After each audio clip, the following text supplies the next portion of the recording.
자, VM1은 지금 뭐 부팅되고 있고요. VM2도 마찬가지로 실행하겠습니다.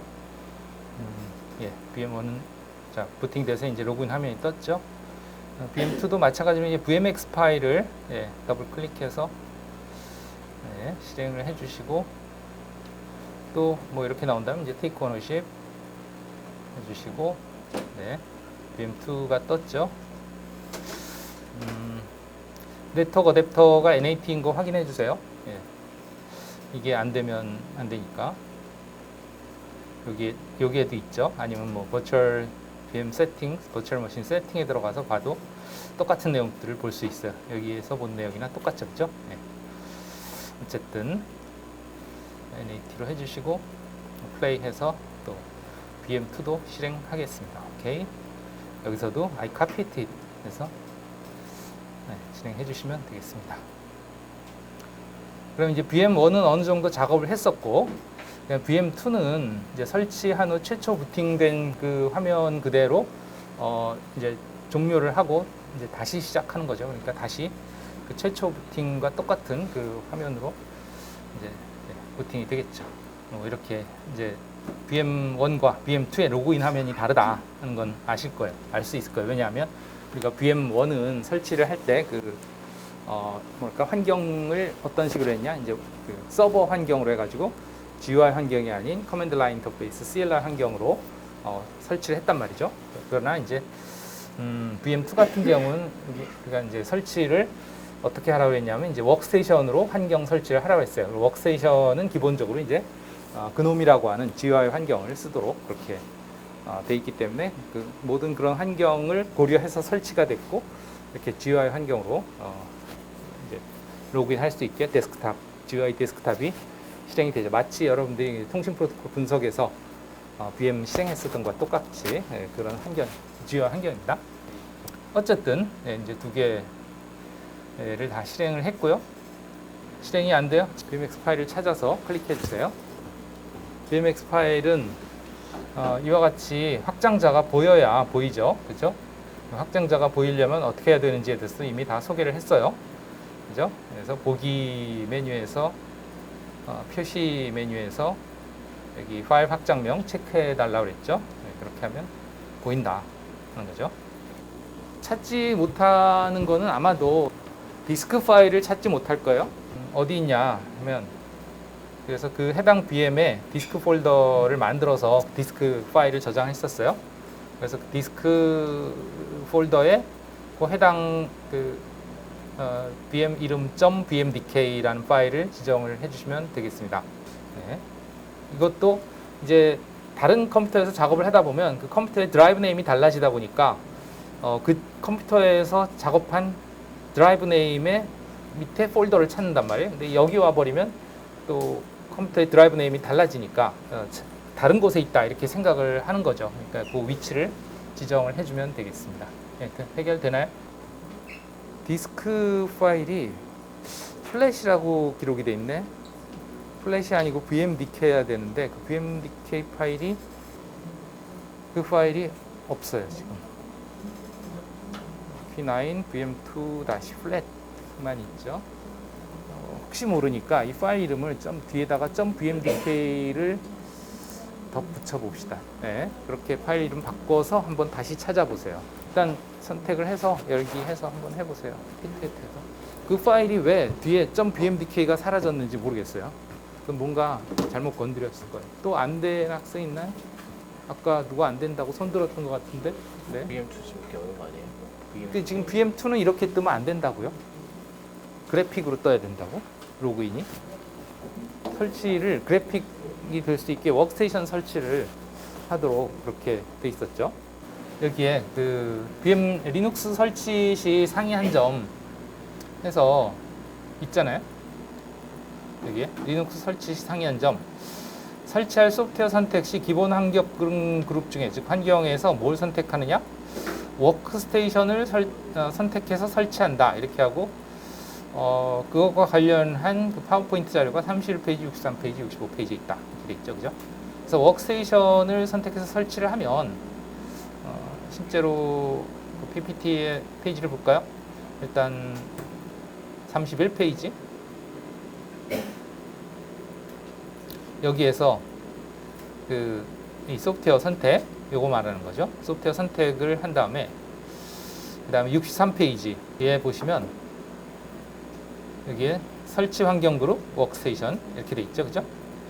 그 다음에 65페이지 보면 여기에 이제 그 소프트웨어 선택할 때 그 설치 화면에서 아까 그 31페이지에 소프트웨어 선택 체크해서 들어가면 여기에 우리가 그 VM1 설치할 때는 서버 환경 그룹을 설치했었어요. 근데 이제 VM2는 워크스테이션으로 설치를 했었어야 되죠, 그죠? 네, 그렇게 하도록 했어요, 그죠? 그 다음에 옵션은 패키지 그룹은 추가하지 않고 그냥 이것만 하면 된다. VM2 설치 과제 이것만 보고 그냥 해버리면 곤란하죠. 여기 분명히 뭘 해야 된다는 그 스텝이 다 나와 있는데 그걸 잘 보고 해야 되겠죠. 그렇게 해야 이와 같이 GUI 환경으로 로그인 할 수 있도록 한다 이거지.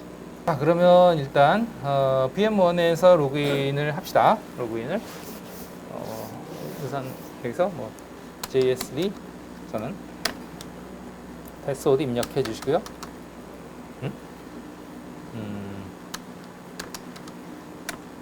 바꿔버렸나? 예. 예. 바뀐 패스워드를 제가 깜빡하고 있었네요. 설치할 때하고 좀 다르게 바꿨었어요.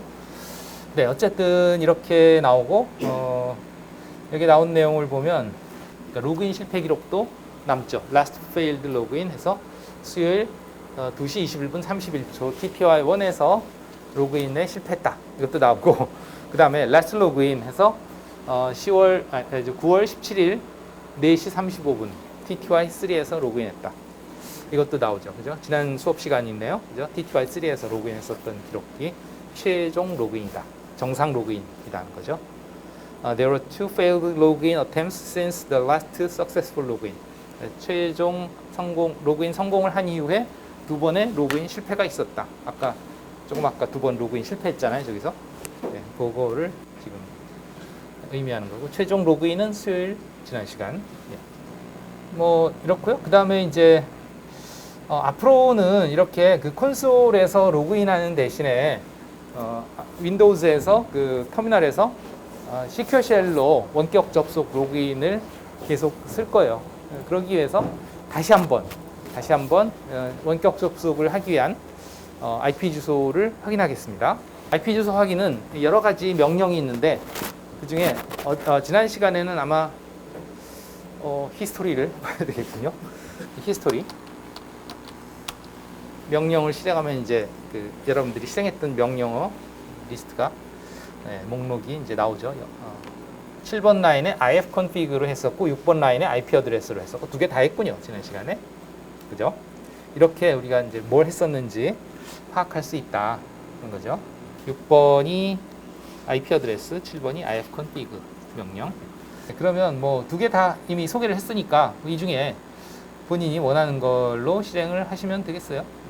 둘 다 뭐 결과는 거의 동일하게 나오니까. 그래서 뭐 저는 IP 어드레스로 한번 해보겠습니다. IP 어드레스. 그래서 입력하면 이와 같이 나오죠. ifconfig보다 조금 더 컬러풀하게 나오는 게 좀 특징이죠. ifconfig 같은 경우에 이제 그냥 단색으로 나왔었던 것 같은데. 네, 어쨌든 여기서 이제 여러분들이 주목해야 될 게 몇 가지 정보들이 있습니다. 한번 봅시다. 이게 1번, 2번 해서 이렇게 두 개의 항목이 나온다 하는 걸 알 수 있어요. 각각의 이 오른쪽에는 인터페이스 NIC라고 그러죠. 우리가 NIC라고 하는 건 지난 시간에 있지만 이제 네트워크에 연결하기 위한 시스템에서의 회로 부분이다. 인터페이스 회로 부분이다. 그러니까 네트워크에 연결시킬 수 있는 회로 부분이다. 이렇게 얘기했죠. 그래서 그 인터페이스 회로를 통해서 케이블이 연결이 돼서 이제 그 그리로 데이터가 전송이 되거나 아니면 수신된 데이터가 그리로 수신이 돼서 컴퓨터 안으로 들어온다. 이렇게 얘기했죠. NIC. 그래서 두 개의 NIC가 있다. 1번 에로, 그다음에 2번 ENS160. 그래서 1번은 실제 장착되어 있는 진짜 인터페이스는 아니고 이건 가상의 인터페이스예요. 루프백 인터페이스라고도 보통 부르는데 또는 뭐 로컬 호스트다 이렇게 얘기하기도 해요. 요거는 진짜 인터페이스는 아니고 그 시스템에서 그냥 가상으로 소프트웨어적으로 정의되어 있는 인터페이스다.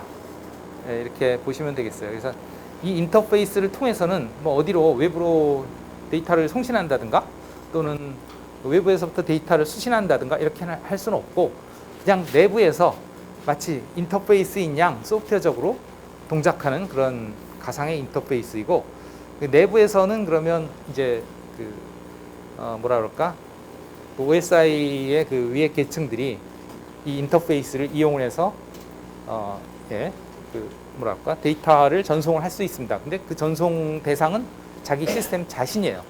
나 자신. 그러니까 시스템 내부에서 내가 나한테 보낼 수 있는 그런 인터페이스다. 어디 다른 데로 보낼 수 있는 게 아니고 나 자신한테 보내는 그런 인터페이스다. 이렇게 보시면 되겠어요.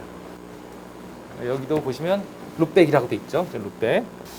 그 다음에 이것의 주소는 127.0.0.1이고요. 이 iNet이라고 하는 게 이제 인터넷을 의미해요. 그래서 인터넷 주소가 얼마냐 하는 뜻이고요.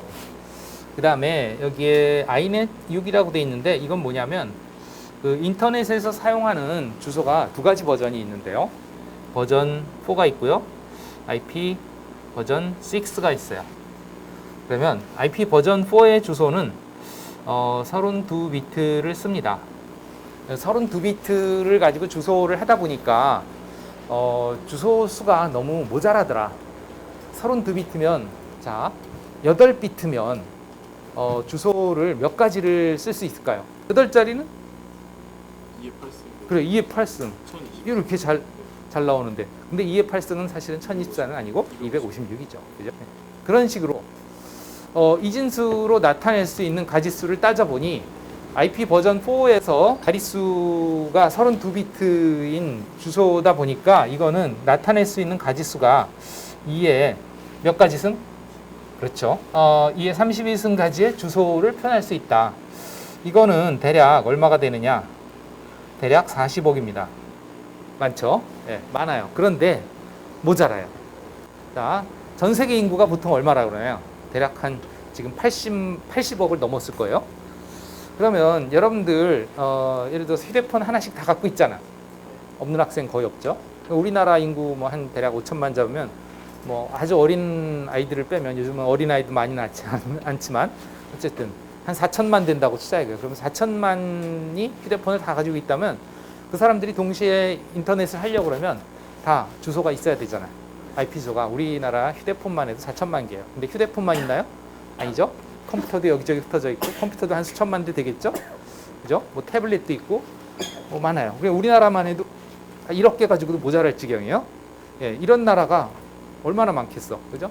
미국은 또 우리나라보다 더 인구도 많죠. 중국은 훨씬 많고 인도도 많고 얘네들도 뭐 휴대폰 하나씩 다 가지고 있다고 그러면 어떻게 되겠어요? 주소가 모자란다. 모자라. 그래서 새로이 만들어진 신버전의 IP가 IP 버전 6입니다. 그래서 IP 버전 6에서는 주소를 무려 128비트로 표현을 해요. 그러니까 2에 128제곱 개만큼의 주소를 쓸 수가 있어요. 그러니까 2에 128개는 우리가 대충 얼마라고 얘기할 수 있을까? 직관적으로 표현하는 그 표현 방법이 뭐냐? 그 지구상에 있는 모래알의 개수만큼 된다. 보통 그렇게 표현을 해요. 그만큼 아주 풍족하게 주소를 쓸 수 있어요.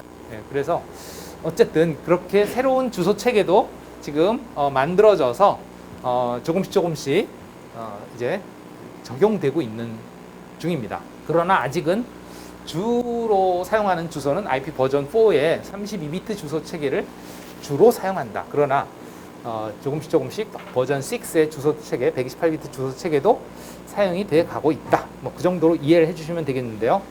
그래서 이번 학기에 우리 이 과목에서는 버전 4에만 초점을 맞춰서 얘기를 할 거고요. 여러분들이 버전 6에 초점을 맞추는 과목은 어디냐? 1년 뒤에 네트워크 과목에서 이제 버전 6에 대해서 초점을 맞춰서 초점을 맞춘다기보다 그것도 같이 다뤄줄 겁니다.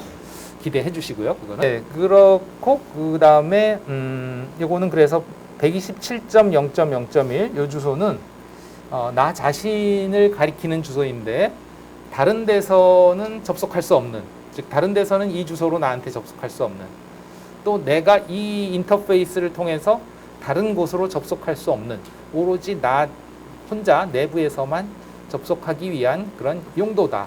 잘 기억해 두시기 바랍니다. 많이 쓰이니까. 여기 나와 있는 ENS160 요 이더넷 인터페이스가 NIC가 이게 이제 실제로 네트워크에 연결되기 위한 그런 어댑터가 되겠습니다. 그래서 이걸 통해서 우리 실습실에 있는 이 컴퓨터들과 네트워킹이 가능해요. 또 외부로도 이제 네트워킹을 할 때 이 어댑터를 씁니다. 그러니까 이거는 이제 외부의 다른 호스트들과 통신을 하기 위한 그런 어댑터다. 이렇게 보시면 되겠고, 주소가 얼마냐? 192.168점 아마도 다 5점 얼마죠?